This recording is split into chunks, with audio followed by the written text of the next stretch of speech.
आइए शुरू करते हैं स्पार्क्ड के दूसरे एपिसोड शहर जागा का ये रोमांचक एक्सप्लेनर।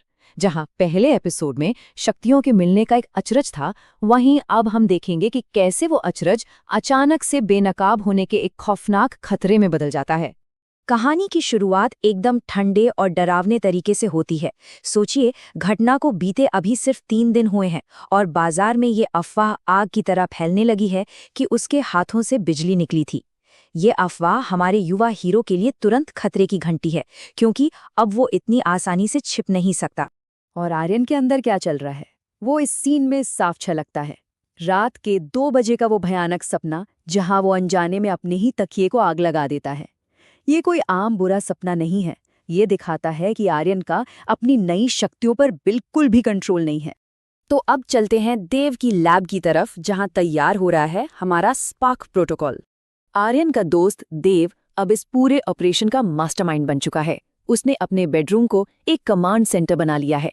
देव का ये लॉजिकल दिमाग आर्यन की अराजक शक्तियों को संभालने के लिए 4 सख्त नियम बनाता है। पहला, असली खतरा होने पर ही ताकत का इस्तेमाल। दूसरा, बड़ी भीड़ में छिपना। तीसरा, देव की अनुमति।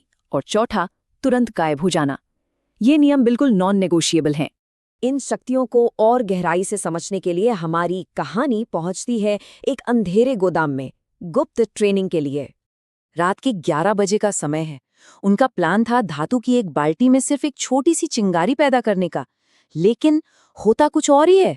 ये प्रयोग एकदम उल्टा पड़ जाता है। एक विशाल नीली लकीर निकलती है जो पूरे गोदाम की बिजली ग्रिड को ही उड़ा देती है। ये साफ दिखाता है कि ये ताकतें कितनी अनप्रिडिक्टेबल और भयंकर हैं। यहाँ से हमें एक बहुत ही अहम बात समझ आती है। आर्यन नोटिस करता है कि जब वो घबराता है तो एक बेकाबू और विनाशकारी ऊर्जा निकलती है, लेकिन जब वो शांत होता है, सधी हुई सांसें लेता है, तो वो इसी भयानक ऊर्जा को कंट्रोल कर सकता है। बिजली दिल से चलती है। ये एक लाइन इस पूरी कहानी का सेंटर पॉइंट बन जाती है। आर्यन को समझ आ जाता है कि सिर्फ शारीरिक ताकत काफी नहीं है। अपनी मानसिक स्थिति और सांसों पर काबू पाए बिना वो इस बिजली को कभी कंट्रोल नहीं कर पाएगा। अब कहानी अचानक तेज होती है और हम पहुंचते हैं शुक्रवार की रात फ्लाईओवर पर एक असली बचाव कार्य के लिए। जरा इस टाइमलाइन की रफ्तार देखिए। रात 9:04 पर आर्यन शांति से गणित पढ़ रहा था और अगले 45 मिनट के अंदर वो एक ऐसा महामानवीय रेस्क्यू कर डालता है जो बिना उसकी जानकारी के उसके दुश्मनों को पूरी तरह सतर्क कर देता है। होता यह है कि नए बने फ्लाईओवर पर एक भयानक हादसा हो जाता है। एक 5 साल की छोटी बच्ची एक गिरी हुई क्रेन के भारी मलबे के नीचे फंस गई है। बच्ची रो रही है और आसपास मौजूद भीड़ डर के मारे इस कदर जम गई है कि कोई भी मदद के लिए आगे नहीं आ रहा। हालात एकदम जानलेवा हैं। भीड़ के किनारे से देव आर्यन को देखता है और खामोशी से हरी झंडी दे देता है। क्यों? क्योंकि स्पार्क प्रोटोकॉल की सारी शर्तें पूरी हो रही हैं। बच्ची की जान को असली खतरा है। भीड़ इतनी बड़ी है कि पहचान छिप सकती है और देव ने अपनी इजाजत भी दे दी है। आर्यन अपनी सांसों को शांत करता है और पहली बार जानबूझकर अपनी पूरी ताकत झोंक देता है।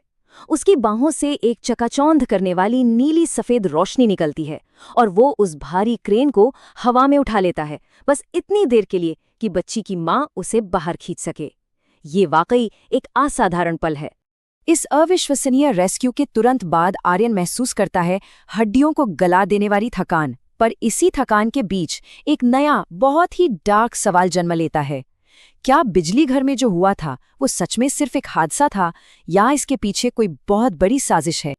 और इसी गहरे सवाल के साथ हम बढ़ते हैं अगले हिस्से की तरफ, जहां दुश्मन की परछाइयां अब जाग चुकी हैं।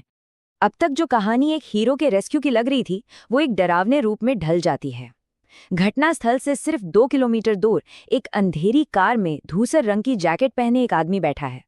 वो एक धुंधला वीडियो देख रहा है जिसमें फ्लाईओवर पर आर्यन के चमकते हुए नीले हाथ साफ नजर आ रहे हैं। रात के 9:47 पर वो आदमी एक कॉल करता है। वो कंफर्म करता है कि हाँ, ये 12 साल का लड़का असली है, नॉर्थ ब्रुक स्कूल में पढ़ता है और अकेला नहीं है। बदले में बॉस का आदेश आता है, सिर्फ 2 शब्दों का, उसे लाओ। एकदम रोंगटे खड़े कर देने वाला पल। अगली ही सुबह ये डरावना सच आर्यन की स्कूल तक पहुंच जाता है और खतरे की दस्तक साफ सुनाई देती है। वो जगह जो आर्यन के लिए सबसे सुरक्षित हुआ करती थी अब खतरे में है। दो बिल्कुल साधारण दिखने वाले लेकिन बेहद खतरनाक आदमी सीधे प्रिंसिपल के ऑफिस पहुंचते हैं। बिना किसी आईडी के वो बस एक तस्वीर दिखाते हैं जिससे आर्यन की साफ पहचान हो रही है। प्रिंसिपल के ऑफिस से नजरें मिलते ही आर्यन के अंदर दहशत फैल जाती है और जैसा कि हमने ट्रेनिंग में देखा था, घबराहट मतलब तबाही। खुले कॉरिडोर में ही आर्यन की उंगलियों से जंगली और बेकाबू बिजली कड़कने लगती है। वो स्कूल के बीचों बीच बस फटने ही वाला है। तभी देव तुरंत उससे पकड़ता है और फुसफुसाता है, हाथ जेब में, सांस ले अभी। देव किसी भी कीमत पर आर्यन को वापस स्पार्क प्रोटोकॉल वाले शांत माइंडसेट में लाने की कोशिश कर रहा है ताकि एक भयानक पब्लिक धमाके को रोका जा सके। फिलहाल के लिए वो रहस्यमयी आदमी स्कूल से चले जाते हैं, लेकिन देव समझ चुका है कि रेस्क्यू के ठीक बाद इनका यहाँ आना कोई इत्तेफाक नहीं है। एक पल की राहत जरूर मिली है, लेकिन आर्यन की असली तलाश अब हमेशा के लिए शुरू हो चुकी है। और ये एक्सप्लेनर हमें इसी खौफनाक सवाल के साथ छोड़ जाता है, जब ये खतरनाक लोग आर्यन की असली पहचान के इतने करीब पहुंच चुके हैं, तो क्या देव और आर्यन की ये अधूरी ट्रेनिंग आने वाले तूफान का सामना कर पाएगी? क्या वो खुद को बचा पाएंगे? इसका जवाब हमें अगली बार ही मिलेगा।